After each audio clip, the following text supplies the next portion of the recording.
because we're going to turn this, after we do some educational stuff, we're going to turn this into your meeting so you can come to the microphone and comment and ask questions about this resource management plan.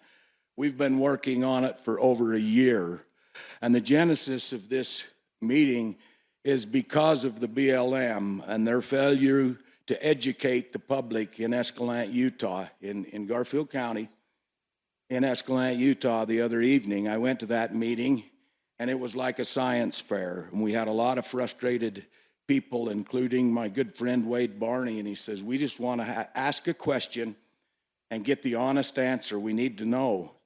Well, I announced that night we were going to try to do this because there was a lot of frustrated people, nobody more frustrated than me.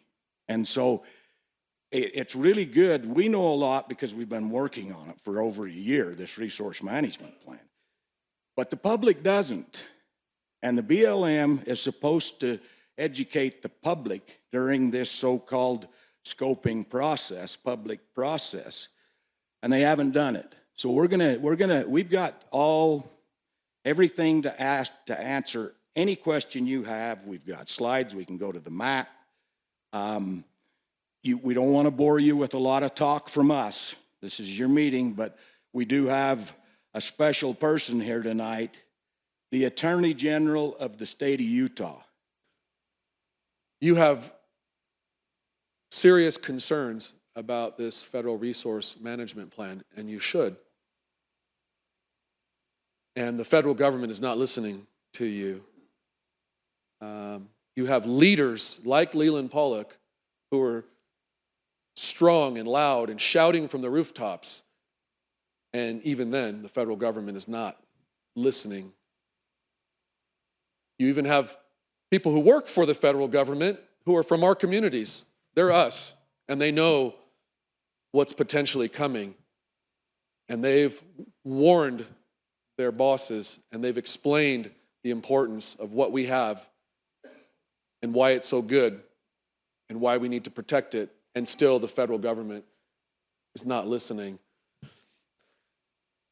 And so we've been hard at work with our partners, consulting, coordinating with our rural leaders, working with the legislature, working with the governor's office and PLIPCO to put together lawsuits, if necessary, to push back against the federal government, to give you some relief, some breathing room, so that you can continue to live the good lives that you live and continue to make America the greatest nation on earth. So these are the main issues that Garfield County and the state has. Very first one, the objects aren't identified in this plan. They're telling us we need to protect objects. Okay, what objects? Where are they? If you look in the plan, there is not a list of objects. And that's what we've been harping on them. Hey, give us a list of objects, we'll protect them. That's not in the plan. 2, large reductions in grazings they're looking at. Limitations on range improvements, road closures, I'm gonna take this out. Closure to the Little Desert OHV area, limitations on target shooting, limitations on wood gathering, limitation on vegetation treatments, right-of-way exclusion areas. So right-of-way exclusion areas like we're talking about power lines, water lines, key infrastructure that we need to grow our community. Obvious impacts to the economy and obvious impacts to our schools as they look at these alternatives. So first things first, we're going to talk about grazing issues. This is kind of one of the big deals for us because it impacts our communities so much. So alternative A, again, that's the baseline condition. That's what we currently have. That would allocate 107,995 AUMs. That's an animal unit month. That's how long one calf pair can stay out on the range. So that's our current level. And then as you go down through these alternatives, they start cutting. So alternative B, we're losing, it's down to 105,000 AUMs, losing about 3,000 AUMs. Alternative C, 95,000 AUMs allocated, a reduction of close to 13,000 AUMs. And then alternative D, again, scary for Garfield County, a reduction of about 68,000 AUMs. That's a huge impact to our economy. So economically, if we choose alternative C, the BLM estimates an economic impact, a loss of our economic output of about $800,000, which for our small communities, that's huge. We are arguing that, hey, you need to look at that again because we feel like that's even lower than it should be. And then alternative D, you're up to $4 million of an economic cut that we're looking at. So again, no vegetation treatments solely for the benefit of livestock storage. So they're not only going after major cuts, they're going after, even if they allow you to graze, they're not gonna let you improve your grazing. The other thing, if somebody voluntarily relinquishes an allotment, they are gonna retire it permanently. So if somebody gives it up, it's gone. You cannot take it. And so that's another method I see of them potentially removing grazing from the monument. Next slide. Additional issues with grazing. Allotments opened under the 2020 plan. So we actually got them to open some allotments up under the 2020 plan. They're going to close those back down. No range improvements until rangeland health assessments are complete. We know how good the BLM is doing work. They're not. So you guys aren't going to be able to do range improvements until they get their work done. That's really scary. Grass banks, they're taking away grass banks, which is crazy. Grass banks are there for when you have a bad year, you can move your cattle onto those grass banks and preserve the ecology around you. They're removing those. They hate you so much that they're willing to hurt themselves under this plan. And then so overall, it's going to impede your ability to grow, adapt, or improve your operation. It's just going to make things harder for you. So these are the maps. So this is alternative A. You can see these areas that we made available for grazing, closing them back down under the 2020 plan. Next slide. Alternative B. Again, sorry, so alternative A, baseline condition. There was some that we conceded that were closed beforehand. They just made that permanent under alternative A. Alternative B, those are those that we made available. They're closing them back down. Alternative C, this is where they start going after active grazing units. And this is all in the Glen Canyon NRA on the east side of the map there. That's where they're focusing, saying, hey, we want to remove active grazing allotments here, close them. And that's 12,000 AUMs. That's a pretty significant output of livestock. And then alternative D, look at that. That is, close to half the monument. They're taking grazing away, 70,000 AUMs. That's a lot of cattle, a lot of our economic output, especially for these small communities. That's really scary. Transportation, okay. Another major issue. So under alternative A, under all alternatives, there's open, limited, or closed. Open means that you can drive a vehicle anywhere you want. Limited means that you can drive a vehicle on a designated route. Closed means that's closed, there's no routes there, no driving at all. So on our alternative A, we have a little 116-acre area near Escalante where you can drive wherever you want, kind of a little recreation area, a lot of fun. Alternative B, again, they're starting to look into closures. So now they're closing half the monument, closed 953,000 acres to travel. Alternative C, more, closing 1.2 million acres to travel. Alternative D, closing 1.6 million acres to travel. That's significant. Oh.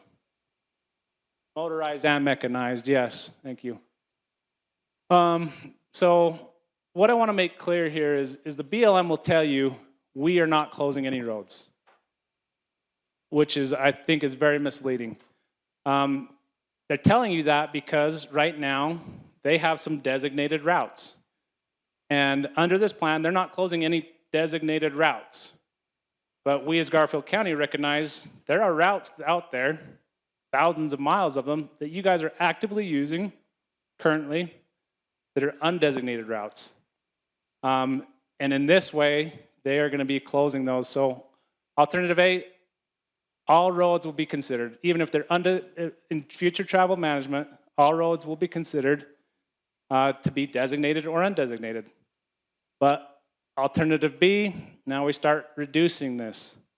In travel management, they're going to say this area is closed, this area is open, and only the routes in the open areas can be considered for designation.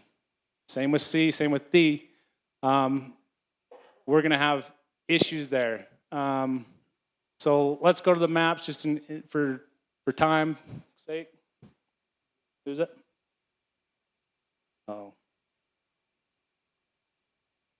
Okay, so here's the map. This area is green. So anywhere that's green, they can consider a route.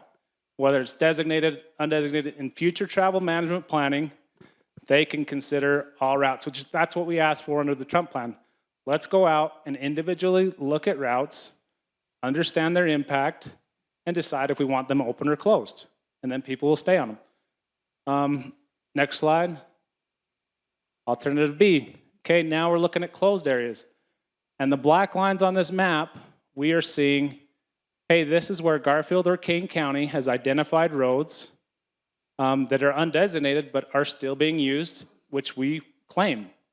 And so under this alternative, there's a closure of about 170 miles of existing routes that they will not be able to be considered for future travel management.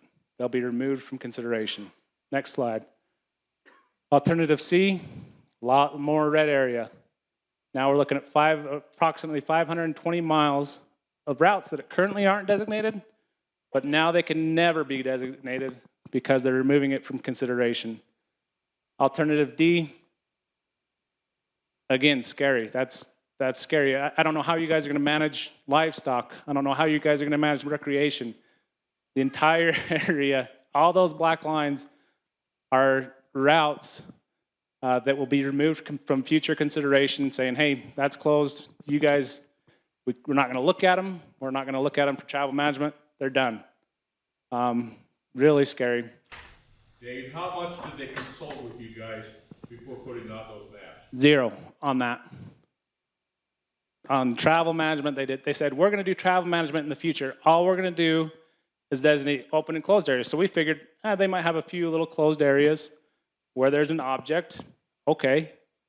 No, they are doing travel management by they're doing it themselves because they're making these areas unavailable, and they're not going to do, in future travel management, all those routes will be removed from consideration. So before producing these maps, you had no idea this was going on, right? Nope. That's consultation. Exactly. That's a joke, by the way. Thank you, Mark. So when they say we're not closing routes, technically they're not. They're not closing designated routes, but they are making unavailable these undesignated routes for future consideration. Forestry management. This is another one that's really frustrating. So under alternative A, under the Trump plan, we consulted with them and we said we're going to allow for commercial, non-commercial wood harvesting except in the wilderness study areas. So that's a tool. Commercial wood harvesting is a big tool because we can focus on areas that need forestry management and do that work. Non-commercial wood harvesting, that's you going out, cutting posts, cutting Christmas trees, cutting firewood, okay?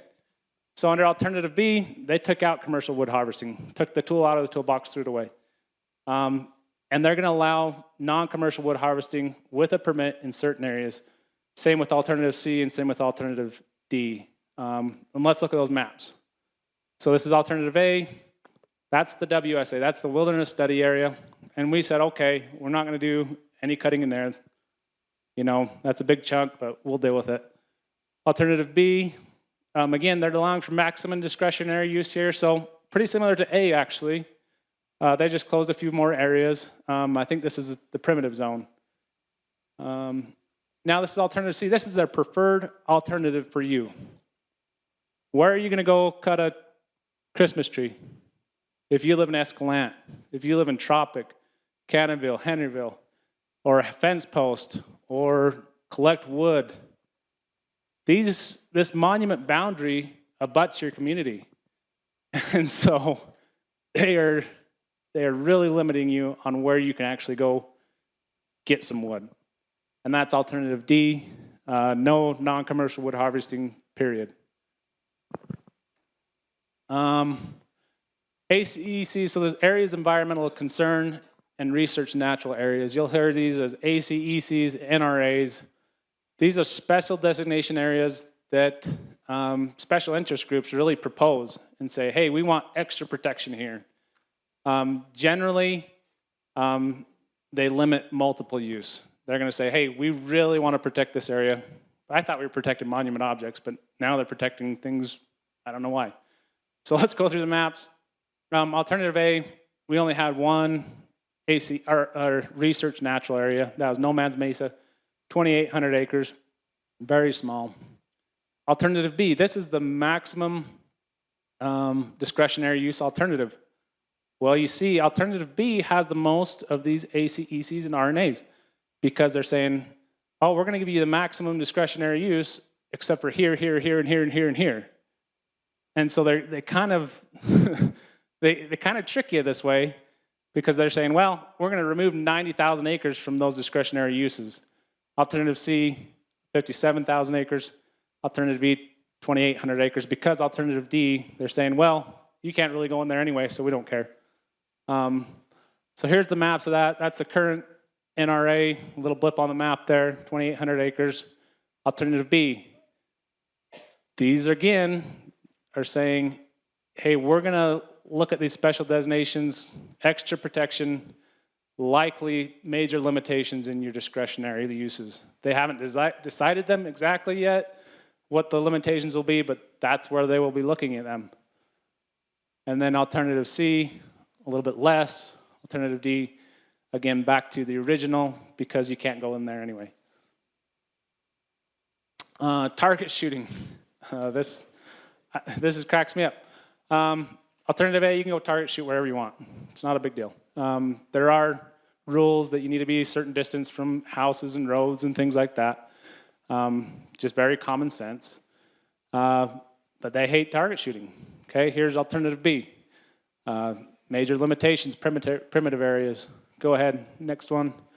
Alternative C, a little bit more. Alternative D, they don't want you target shooting anywhere. Again, for these communities at front, the monument, where are you going to go? Very limited in your choices of use. There's rumblings around that if they take our permits, they take our cows. You know, every rancher in this room right here, or in southern Utah, or in the West, knows Cliven Bundy. And by God, there's people that'll put cows on the desert, whether the government likes it or not. And it may come to that. I don't want to see that, but we're not going to give up. Not. There'll be no not. Thank you for listening to me. Thank you, Sam. My question is, how long is it going to take going through the courts? How long do we have to hold on in such a difficult situation to be able to even get an answer? I mean, we literally sit around for hours trying to figure out a way to bring some kind of action before a final rule. And you can ask every single one of us down here, and Leland's been in those meetings as well. None of us has been able to come up with that legal argument that we believe will be able to get where we want. So we need to wait till the final resource management plan is issued before we can file the lawsuit. We don't know when that is. We're guessing that it's spring of 2024 when they issue that final plan, and then we will be ready. Say we're locked and loaded, but we can't fire yet, because if we do prematurely, again, we prejudice ourselves, then we're out of court, then we don't have a case. And so we have to wait until they make their move, and then we can file. That's no secret, and media can cover that. That's That's the reality of we don't have the standing to take them on until that happens. However, before that, we can work with you all to gather more evidence to help bolster the strength of our case, which is one of the reasons why we're here tonight. Western Watershed thought they were just going to sue us and we were going to lay down and they were going to take 21 allotments. Well, Judge Waddups dismissed it from the bench. That was a big win. That was 21 allotments. And that was, that was right, maybe in my first 2 terms. And we worked on it hard. We worked on it with this office, the Attorney General, okay? And we won that. SUA, they're the scum of the planet. They sued us. We beat them. You know what? They can be beat. Hi, I'm AZ. I'm 18 years old and my family runs cows on the desert. And I'm wondering, if we lose our rights to this, how will we get them back?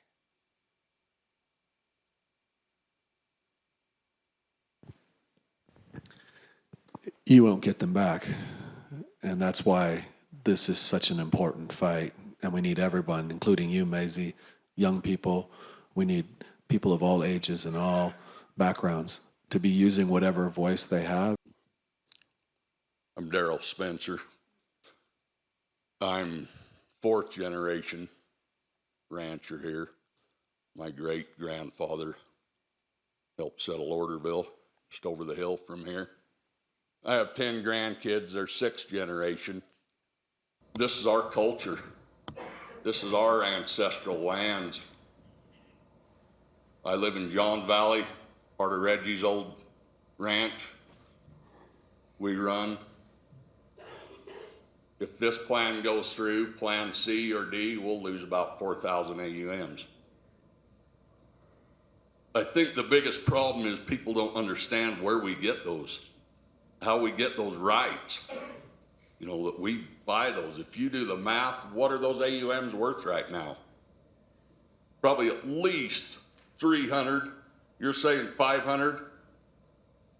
What's 4,000 times 500?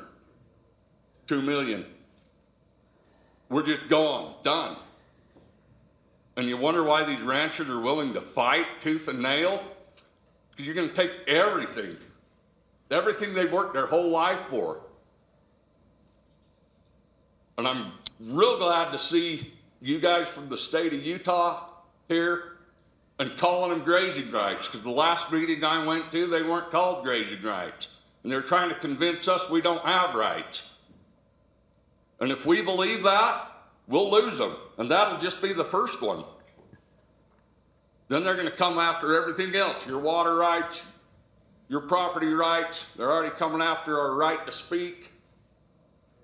But we need your guys' help to get the message out that we have rights to these lands.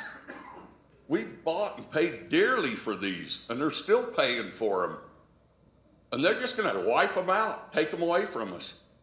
They're slowly chipping off a little bit at a time.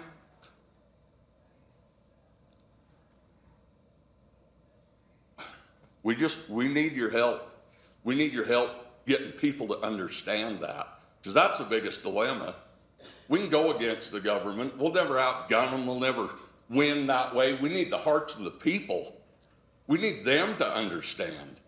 And if they understand what we're losing and how we got them, then it's a fight we can win. I haven't been to a meeting for a long time because I've been disgusted with a lot of the politicians the state sent down to us. Not Leland, not Jerry, none of our commissioners. They've been great. But we just, if you guys want to believe they're not rights, go ahead, but we're going to, and we always will. And so I'm real glad to hear you guys even saying they're rights. We've been here a long time. We plan on staying. Thanks. I'm Taylor Glover. I'm the Government Affairs Director for King County. And that was a great comment. A couple things I think we could all sit here and talk about grazing until we're blue in the face, and we all care about that deeply and are obviously fighting the fight. But there's other pieces of this that if we leave it out of our comments are going to affect the grazing equally as much. One of those pieces that we've talked about is the transportation management. The linchpin for public land use is access. If we went and said, hey, we will trade you, we will never fight you again on access. We won't fight you on another road. We won't fight you on another, anything to do with access if you will give us grazing. They would say, okay, because they would rather take away the access, turn it into wilderness, than manage the grazing or take away grazing from us. And so if we don't put things in our comments, if you don't go back and put in what kind of access you need to accomplish what you do on public lands, whether that's grazing, whether that's hunting, whether that's family recreation, whether that's camping, whether that's gathering firewood, if you don't go back and put into your comment that about travel management, about access to these public lands, and we allow them to close roads, that is the linchpin for all of it. That is the nuclear bomb. That is the overall goal, is to turn this into wilderness. That's the long-term solution, and how they do that is to cut out access. And so we hit grazing hard, and we, as we should, but we can't let some of these other things go and forget about these when you go to put these things into your comments. Because if we do, we will find that even though we may win grazing, we actually lost.